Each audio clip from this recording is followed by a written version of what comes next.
দর্শক, এই মুহূর্তে ট্রাইব্যুনালে আছেন আমাদের সহকর্মী জাবেদ আক্তার। এই বিষয়ে বিস্তারিত জানতে সরাসরি যুক্ত হচ্ছি তার সঙ্গে। জাবেদ, এই বিষয়ে বিস্তারিত আপনি আমাদেরকে কি জানাবেন? আপনি তো আছেন সেখানে।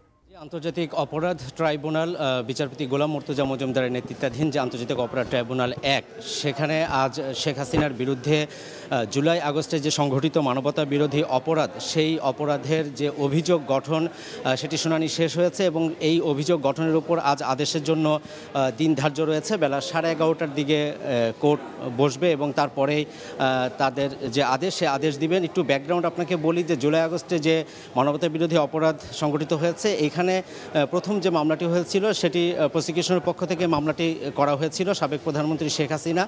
প্রথমে তার বিরুদ্ধে মামলাটি ছিল এবং পরবর্তীতে এই মামলাতে যুক্ত হন সাবেক স্বরাষ্ট্রমন্ত্রী আসাদুজ্জামান খান কামাল এবং পুলিশের সাবেক আইজিপি চৌধুরী আবদুল্লাহ আল মামুন। গত 12ই মে এই মামলার যে তদন্ত প্রতিবেদন, সেটি তদন্ত সংস্থা আন্তর্জাতিক অপরাধ ট্রাইব্যুনালের প্রসিকিউশনের কাছে জমা দেয়। পরবর্তীতে তারা এটি যাচাই বাছাই করে গত 1 জুন এটি আনুষ্ঠানিক যে অভিযোগ, সেই অভিযোগটি দাখিল করার পরে সেই অভিযোগ আমলে নেন আন্তর্জাতিক অপরাধ ট্রাইব্যুনাল এবং সেখানে সুনির্দিষ্ট 5টি অভিযোগ আনা হয়েছে। সেখানে একটা বলা হয়েছে যে গত বছরের 14ই জুলাই একটি সংবাদ সম্মেলনে সেখানে তিনি রাজাকারের নাতিপুতি বলে যে মন্তব্য করেছিলেন তাদের চাকরি দেওয়ার বিষয়ে, সেইখানে তিনি এটি উস্কানি দিয়েছেন, প্ররোচনা করেছেন এবং আন্দোলনকে আরও উস্কে দিয়েছেন, এটি একটি অভিযোগ। তার বিরুদ্ধে আরেকটি যে দ্বিতীয় অভিযোগ, সেটি হচ্ছে তিনি লিথাল ওপেন বা প্রাণঘাতী মারণাস্ত্র ব্যবহার করে যে গুলির নির্দেশ দিয়েছিলেন, সেই বিষয়টি যেটি গতকালও কিন্তু আমরা দেখেছি যে বিবিসি আই তারা একটি প্রতিবেদন প্রকাশ করেছে, তারা এটিকে যাচাই বাছাই করেছে এবং এর আগে কিন্তু ট্রাইব্যুনালের যে তদন্ত সংস্থা তারাও সিআইডির মাধ্যমে, বাংলাদেশের যে সিআইডি, তাদের মাধ্যমে এটি ফরেন্সিক বিশ্লেষণ করেছে এবং সেখানে তারা নিশ্চিত হতে পেরেছে যে এই কণ্ঠটি সাবেক প্রধানমন্ত্রী শেখ হাসিনার।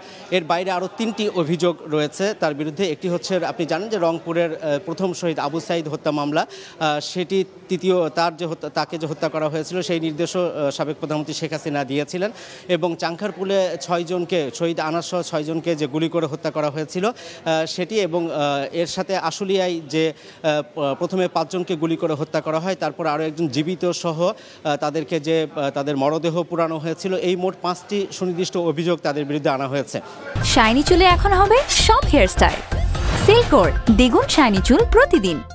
এবং 1 জুন যে আমলে নেয় তার পরবর্তীতে 1 জুলাই এই অভিযোগ গঠনের শুনানি শুরু হয়। সেদিন চিফ প্রসিকিউটর মোহাম্মদ তাজুল ইসলাম সেখানে সাবেক প্রধানমন্ত্রী শেখ হাসিনার যে সুপিরিয়র কমান্ড রেসপন্সিবিলিটি রয়েছে, তিনি যে হুকুম দিয়েছেন, নির্দেশ দিয়েছেন গুলি করে হত্যার, সেই বিষয়গুলো তুলে ধরা হয়েছে এবং একই সাথে শেখ হাসিনা যে নির্দেশ দিয়েছিলেন আসাদুজ্জামান খান কামালকে, সাবেক স্বরাষ্ট্রমন্ত্রী, এবং আসাদুজ্জামান খান কামাল সাবেক আইজিপি চৌধুরী আবদুল্লাহ আল মামুনকে নির্দেশ দিয়েছিলেন এই যে গুলি করে হত্যা, এবং সেটি একটি ওয়াইড স্প্রেড এবং সিস্টেমেটিক ওয়েতে সারা বাংলাদেশে যে পুলিশ বাহিনী আছে তাদের ভিতরে এই যে হত্যাযজ্ঞ ঘটেছে সেটি একটি পদ্ধতিগতভাবেই হয়েছে, সেই বিষয়গুলো তিনি তুলে ধরেছিলেন। এবং একই সাথে সেখানে শেখ হাসিনার কতটুকু দায়, আসাদুজ্জামান খান কামালের ভূমিকা কী ছিল, সাবেক আইজিপি তার ভূমিকা কী ছিল এবং পুলিশ কিভাবে হত্যা করেছে, সেই বিষয়গুলো বিস্তারিত তিনি বর্ণনা করেছেন।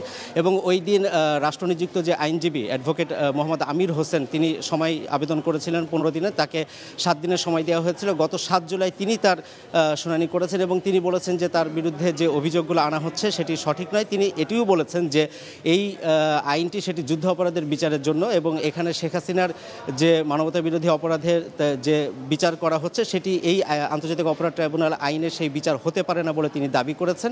এবং একই সাথে তিনি বলেছেন যে শহীদ আবু সাঈদকে হত্যার কোনো হুমকি নির্দেশ তিনি দেননি এবং তিনি শেখ হাসিনাকে এখানে নির্দোষ দাবি করেছেন। এবং তার শুনানি শেষে আজকে অভিযোগ গঠনের উপর আদেশ দেওয়ার জন্য দিন ধার্য রয়েছে। এই অভিযোগ গঠন যদি আজকে হয় তাহলে জুলাই আগস্টের যে মানবতা বিরোধী অপরাধ, সেই অপরাধের প্রথম কোনো মামলায় আনুষ্ঠানিক বিচার শুরু হবে এবং একই সাথে শেখ হাসিনা, আসাদুজ্জামান খান কামাল এবং সাবেক আইজিপি চৌধুরী আবদুল্লাহ আল মামুনের বিরুদ্ধেও বিচার শুরু হয়ে যাবে। এর পরবর্তীতে সাক্ষ্য, জেরা, যুক্তি, তর্ক, এর মধ্যে দিয়ে মামলার যে পরবর্তী কার্যক্রম সেগুলো পরিচালিত হবে।